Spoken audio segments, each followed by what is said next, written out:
Let me get this out of the way off the top.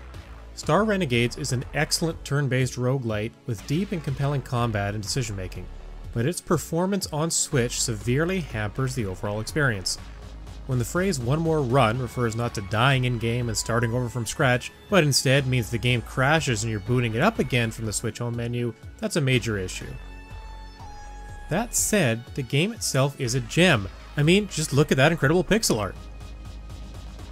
As the name implies, Star Renegades involves space, aliens, and interdimensional travel as a robot, J5T1N, or Justin, is sent back to warn a band of rebels about the imminent destruction brought about by a group named the Imperium. The setup is reminiscent of films like Groundhog Day, or more recently, Edge of Tomorrow, where failure to complete a run through the game sees Justin travel to a new dimension in the hopes of using that knowledge to improve your chances on the next run.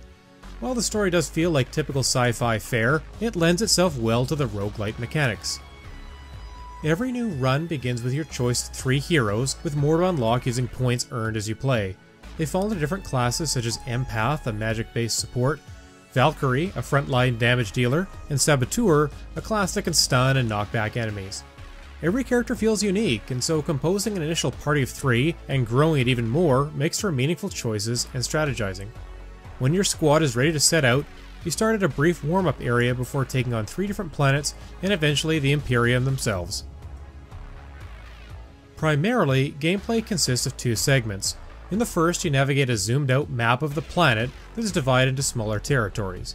Within each, you'll usually find an enemy encounter, which plays out in turn-based combat, but more on that later. You'll also come across landmarks that provide flavor text, item boxes that allow you to choose 1 from 3 pieces of equipment, health restoring sites, and even experience points and credits just sitting there for the collecting. Also in this top-down portion is a day-night cycle, wherein you can unlock 3 territories each day before needing to camp for the night.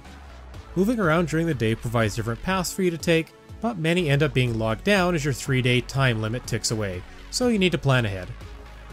At night, you have 5 action points to spend on playing cards that grant temporary attack and defense bonuses, restore missing health, or permanently increase your shields, for example. Each party member has their own cards and earn more as they level up. Playing cards to buff your teammates also increases a relationship meter between them, and hitting milestones on that meter can raise the stats of those characters and even open up devastating combo attacks. You can also open up brief dialogue cutscenes through that relationship mechanic, and these help to flesh out the world and the motivations of the characters. The other half of the game is tactical turn-based combat, and Star Renegades does not disappoint in this area. The most important element of each fight is the turn indicator at the top of the screen that shows when friend and foe alike will be taking an action. Different abilities will go off at different points in the meter, but you can see when your action will happen before actually selecting it. If you're able to land an attack before an enemy does, you'll score a critical hit, but the same is true for them. Many attacks also have the power to push back enemy turns, and if you successfully push them all the way off the timeline, they won't be able to act that round. Almost all combatants on both sides have shields, armor, and health meters that need to be whittled down or preserved to emerge victorious. If one of your squad happens to fall in battle, they will be resurrected after the fight, at the expense of a permanent debuff for the remainder of the run.